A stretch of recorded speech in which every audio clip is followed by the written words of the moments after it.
What's going on, everybody? Welcome to the Alex Rojas Show. I am your host, Alex Rojas. I need to get some theme music or something for this. We're going to go over a fire episode today. So we're talking about hunting. We're talking about getting outside, enjoying ourselves. And it's bow hunting season. It's not official. It's got 3 more weeks, so it's actually able to legally draw back and fire an arrow. But we are in the full swing of things. I've got my schedule marked off. I'm going hunting for about the next 12 weekends in a row. That's what I've got scheduled. If I can pull that off, that's 24 days in the wilderness, and that's pretty badass to me. And one of the things that I'm going to be talking about today, and the main thing is like, how do you get ready for this? What was your inspiration for this? And it's a little bit of a hunting origin. So the big thing that I'm doing right now is preparing with my gear. If I'm camping on the interior of the wilderness, what am I going to be doing? If I'm camping on the exterior of the wilderness, I'm going to be by my car so I can have a couple more creature comforts. And then making sure that my gear is ready. So where I go hunting is in A-zone, so that's like most of Central California.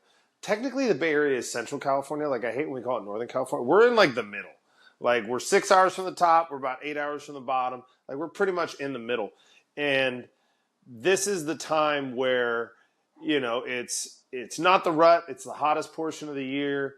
The deer that we're going after aren't in the high mountains. They're not on the coast. They're in the valleys. They're in the foothills. And there's specific ideas that we have to hunt these blacktails with.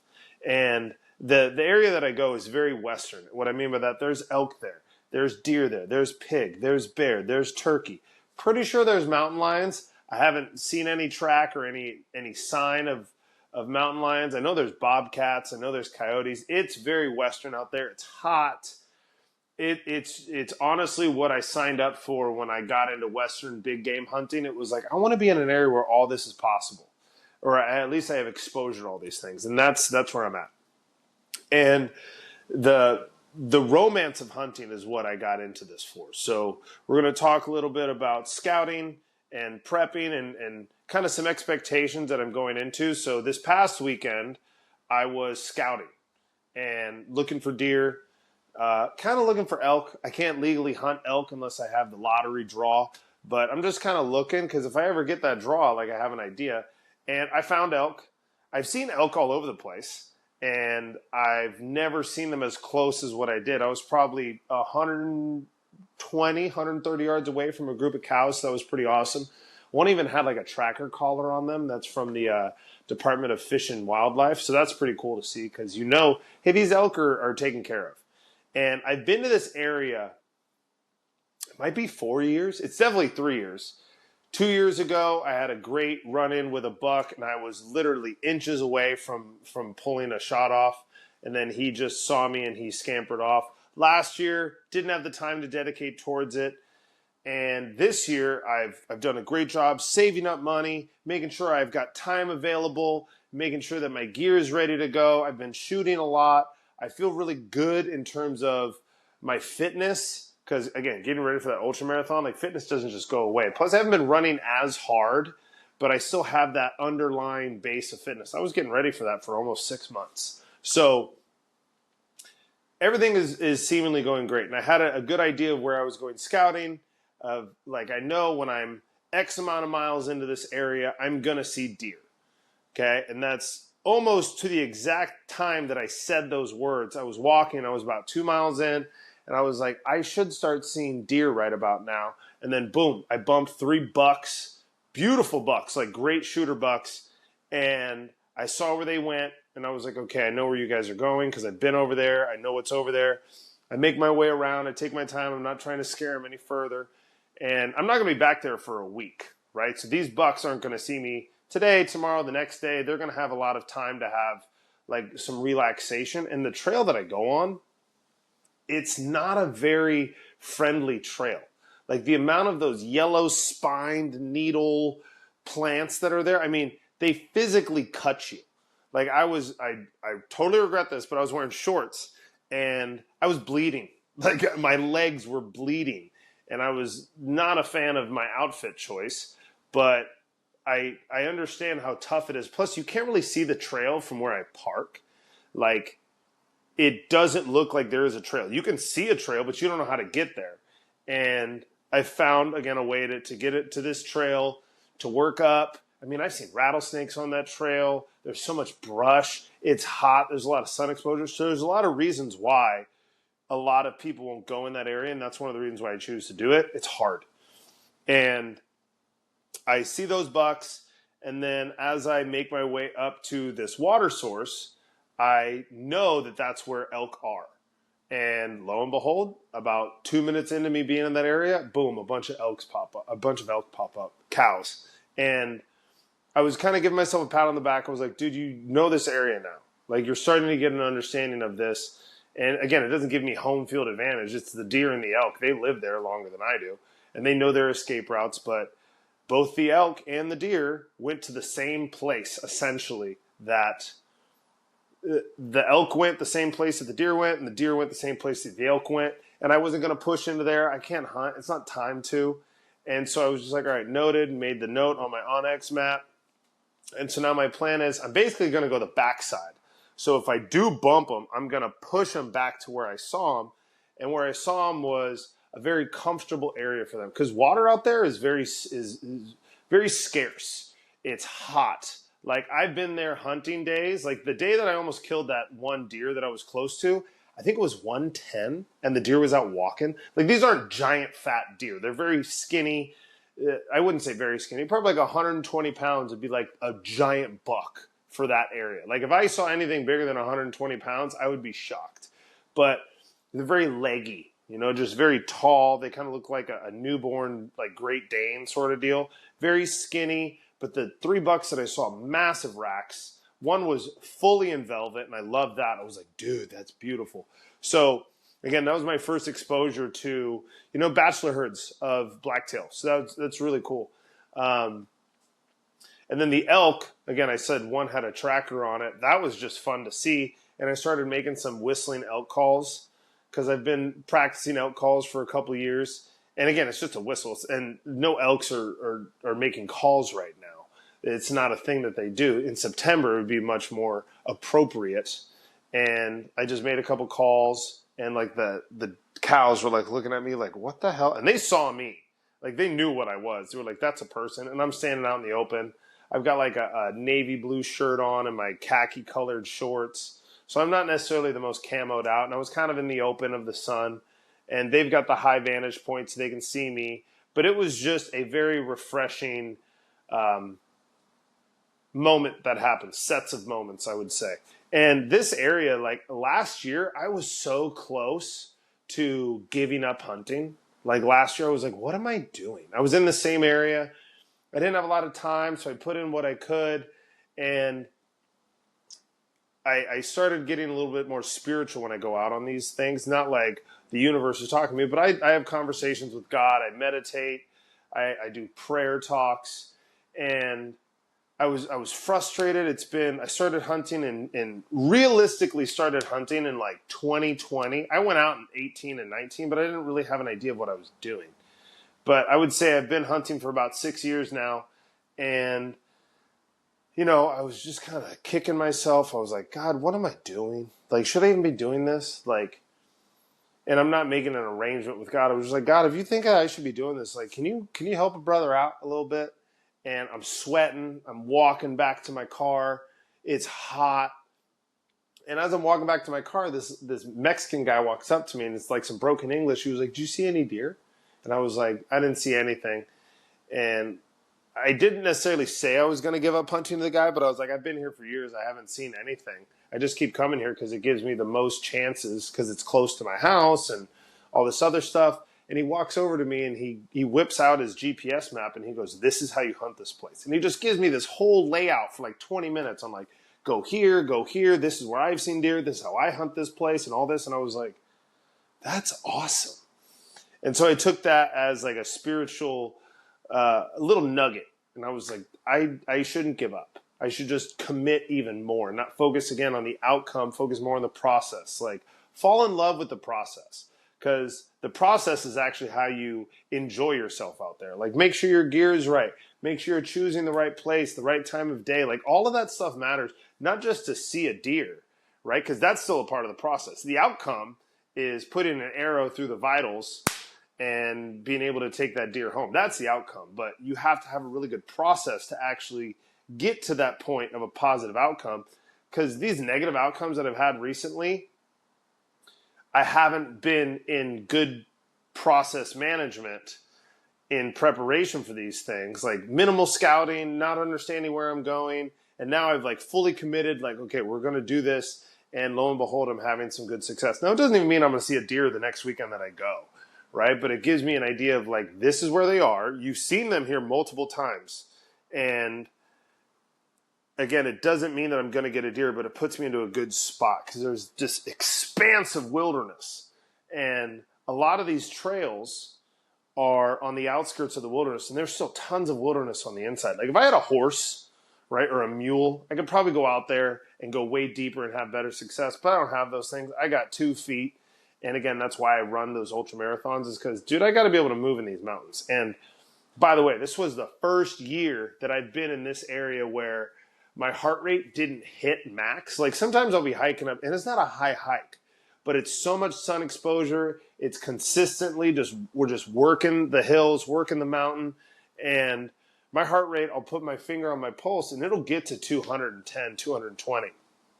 I didn't hit 180 the whole time I was there. So I was really happy with that. And that gave me, more reason to fall in love with the process, because think about what you did in preparation for this. And that's why I run ultras. It's not just to run 100 miles. It's like, if I can run 59 miles in the wilderness and I can run for 19 hours, I'm going to have so much cardio in the tank when I have my camp on my back.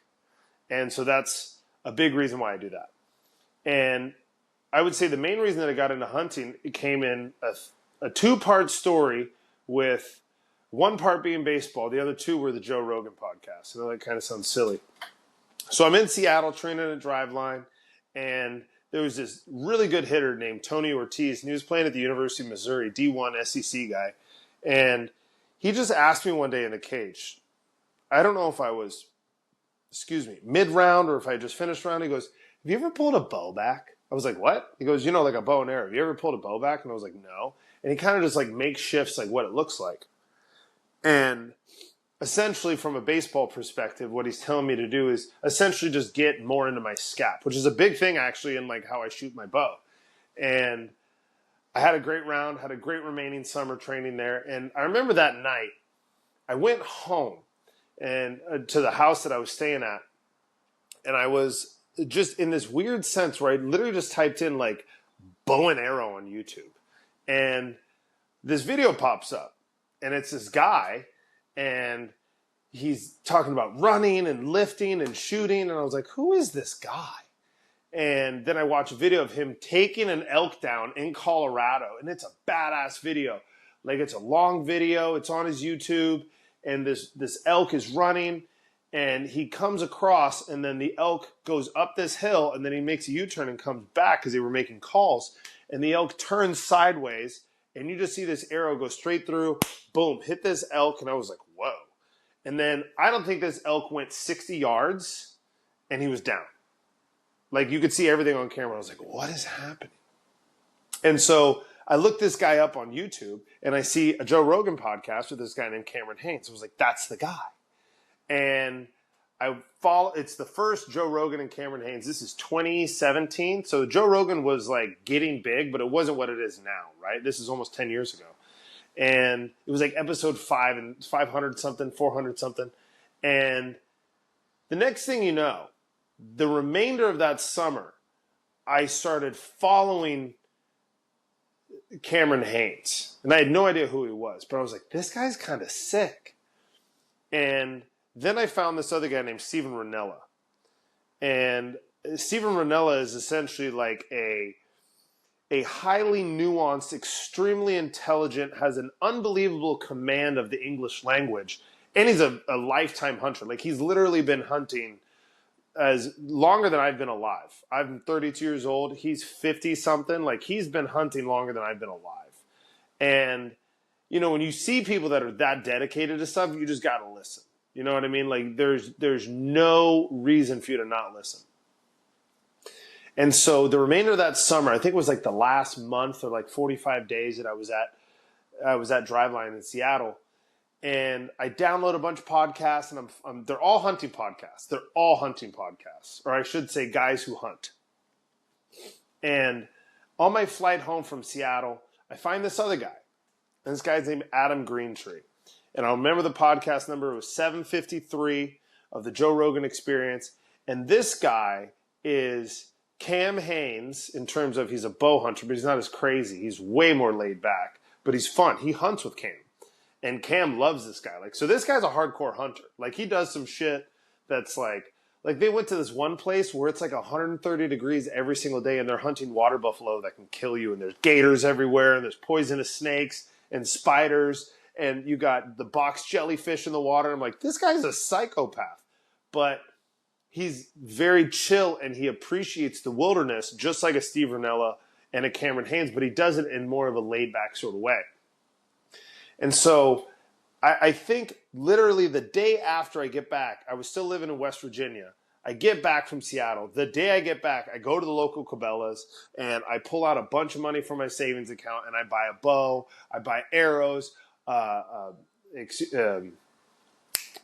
can't think of the name of it. It's just blanking on me right now. But basically, it's like your binocular. It's your. Oh my gosh, I can't get the name of this out. Anyways, it basically tells you how far the target is, right? And it's like what a golfer would have. When you eyeball the hole, it says so many yards. So that's 2017. That's August of 2017. And then I start running, and then I start getting into, shooting all the time. And I had no idea what I was doing. It's also kind of shame on those Cabela's people because they don't teach you shit. They just kind of give you this bow, and they're like, yeah, you look fine. And if I were to look at my form now compared to my form back then, I had no business hitting targets. I had no idea what I was doing. And so fast forward, I get to California, and I just start diving into it as much as I can. I bought a more expensive bow. I buy really nice arrows, and I've been doing that for a while now. And now I'm hunting yearly. And I've gotten to the point where I'm not a mountaineer, right? I'm not a mountain man, but I've got some woodsiness, right? I have some idea of what to expect, what to prepare for. It's still constant. I go out in the wilderness, and I was like, that was new. But nobody in my family ever did it. We never camped. I didn't have anybody in my family that went hunting. Rarely did we go fishing. So this is just all brand new to me. And there's something about that romance of being out there, and it's quiet. There's no cell service. You're alone. You've got a fire going. There's something about that just, it draws me back. And I still haven't killed a deer. I've been failing yearly. The closest I ever got was 2 years ago in the same spot. I was not focused. I was sitting there. I was going through stuff at the time. My relationship of 6 years was kind of on the rocks. And I remember I'm kind of kicking the ground, and I'm walking, and I wasn't paying attention. And then this buck ends up, and he pauses long enough to where if I had been paying attention, I probably could have harvested this deer. But I can't. He spooks. He runs off.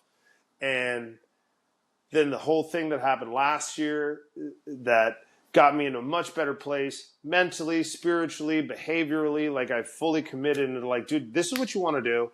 Let's be this guy. Because my ultimate dream is I got property, and I can go hunt whenever I want on my property as long as it's within the season. And, it's this idea of I can imagine that first deer going down. I can imagine the arrow flying. I can imagine what it's going to be like to gut that animal for the first time, throw it on my shoulders and walk back to my car, call all my friends that I've been talking to for years about hunting, call my dad, and just be like, dude, I fucking did it. Can you fucking believe this shit? And again, that's the outcome that we want, right? But the process is what keeps bringing me back. Every year I get a little bit tighter with my gear. I get a little bit better understanding of how I need to prepare. And so this year I'm very, very excited. I've got a lot more time to dedicate. And if I harvest something, I harvest something. But instead of having, a tag over here and a tag over there and spending more money, I bought one tag, and I'm going to commit as many hours as I can. If that means that I got to drive late at night and I get to hunt the morning, then I got to drive back for work, I'm going to do it. I'm straight up going to do it because I want it that bad. And I hope all of you can have an understanding of something in your life that you want that back, because that is just so powerful. And the amount of times that, and like, backtrack on that, I hope all of you can understand how worthy it is for you to find something that pushes you to actually be a better person because you failed at it. Like, I'm a better person now than I was in 2017 by a very, very large margin. Like, there's not even close. And the amount of people that I've met, the things that I've done, like the life lessons that I've learned, the conversations that I've had with myself, it's been nothing short of a life-changing experience. It's given me a lot of direction. And I think that that's really important for any young man, whether I'm in my 30s now, but like, I discovered it at 23, I bought my first bow. So it's almost been 10 years since I bought my first bow. And it's given me so much direction, so much input and output has been positive. And I think it's just a phenomenal choice for any young person to go through, is something that you get out there. You could go camping, you could go fishing, you could just want a backpack, right? But get out there and enjoy the wilderness, enjoy being alone, like learn new skills. And it's made me way handier around the house. It's made me way tougher physically and mentally. It's made me more patient. It's made me a lot more quiet on the inside. And I think my favorite part, especially in this day and age, like I'm using my phone to record this, it's made me way less needy of signal and just needing to connect to people. I'm like, I'll get to you when I'll get to you, big dog. Like, I ain't tripping.